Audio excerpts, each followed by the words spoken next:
মুখ্যমন্ত্রীর কড়া নির্দেশের পর ফুটপাত দখল মুক্ত করতে ধূপগুড়িতে পুরসভা এবং পুলিশের অভিযান।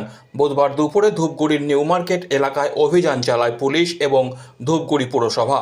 ফুটপাত দখল করে রাখা ব্যবসায়ীদের এদিন কড়া ভাষায় হুঁশিয়ারি দেয় পুরসভার প্রশাসক মণ্ডলীর ভাইস চেয়ারম্যান সহ পুলিশ আধিকারিকরা। এদিনের অভিযানে উপস্থিত ছিলেন ধূপগুড়ি পুরসভার প্রশাসক মণ্ডলীর ভাইস চেয়ারম্যান রাজেশ কুমার সিং, প্রশাসক মণ্ডলীর সদস্য অরূপ দে, ধূপগুড়ির এসডিপিও গ্যালসন ল্যাপচা, ধূপগুড়ি থানার আইসি অনিন্দ ভট্টাচার্য।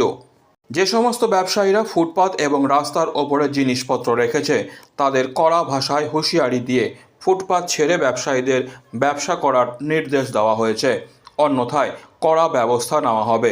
উল্লেখ্য, ধূপগুড়ি শহরকে ফুটপাত দখল মুক্ত করতে এর আগে একাধিকবার পুরসভা ও পুলিশের তরফে অভিযানে নেমে ব্যবসায়ীদের সতর্ক করা হয়েছিল।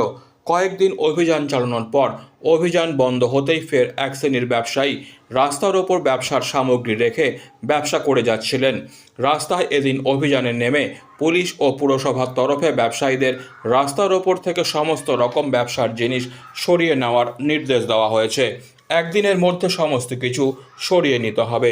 এরপরও যদি কোনো ব্যবসায়ী আইন অমান্য করে ব্যবসা করেন তাদের বিরুদ্ধে আইন অনুযায়ী ব্যবস্থা নেওয়া হবে। পাশাপাশি ফুটপাতে রাখা সামগ্রী তুলে নিয়ে যাওয়ার হুঁশিয়ারিও দেওয়া হয়েছে। পৌরসভার আপনারা জানেন যে পৌরসভার আগেও চুরিপটি বিভিন্ন জায়গায় আমরা রেড করেছিলাম এই অবৈধভাবে ইনক্লোজারকে দিয়ে। যেহেতু আমাদের রাজ্যের মাননীয় মুখ্যমন্ত্রী কলকাতায় ডেকেছিলেন এবং পরিষ্কারভাবে বলেছেন কোনো রেয়াত করা হবে না। ফুটপাত মানুষেরই ফুটপাত থাকে, মানুষ হাঁটাচলা করবে, সে যেই হোক না কেন পুরো ফুটপাত ক্লিয়ার হবে। এবং এই ক্ষেত্রে পুলিশ প্রশাসন, জেলা প্রশাসন, ব্লক প্রশাসন সবাই একসাথে মাঠে নেমে এই কাজ করতে করা হবে। এর আগেও দেখা গেছে আপনারা অভিযান চালিয়েছেন, তারপরে সতর্ক হচ্ছেন না। কালকের পরে যারা অবৈধভাবে করবে তাদের মাল তুলে নেওয়া হবে। এই ব্যাপারে কোনো রেয়াত হবে না। প্রয়োজন পড়লে যদি কাউকে ঘর ভাঙতে হয় সে ভাঙতেও হবে, কোনো রেয়াত হবে না। রাস্তা ক্লিয়ার করতে বলছে, তাদেরকে স্বাগত জানাচ্ছি আমরা। এইভাবে রাস্তা ক্লিয়ার থাকলে আমাদের জন্যও ভালো, কাস্টমারের জন্যও ভালো। আমরা চাই না রাস্তায় জাম করে দোকানদার রাখুক, একজনের দেখা দেখি আরেকজন রাখে। আগেই পরিস্থিতি ছিল না, কিছুদিন যাবত এগুলো শুরু হয়েছে। এগুলোর পক্ষপাতে আমরাও নয়, প্রশাসনের সঙ্গে আমরা সার্বিকভাবে সহযোগিতা করব। মানে কতদিন পর অবশেষে প্রশাসন রাস্তায় নামবে, এটা কি মানে মুখ্যমন্ত্রী বলার পর মানে এটা আসলো আজকে, হয়তো আবার কবে আসে কোনো ঠিক নাই। যদি সপ্তাহে 2 দিন করে অভিযান করে তাহলে রাস্তাগুলো ক্লিয়ার থাকবে। আমরা চাই রাস্তা ক্লিয়ার থাক, রাস্তা ক্লিয়ার থাকলে জনগণ বেশি আসবে, বেচা কিনে ভালো হবে।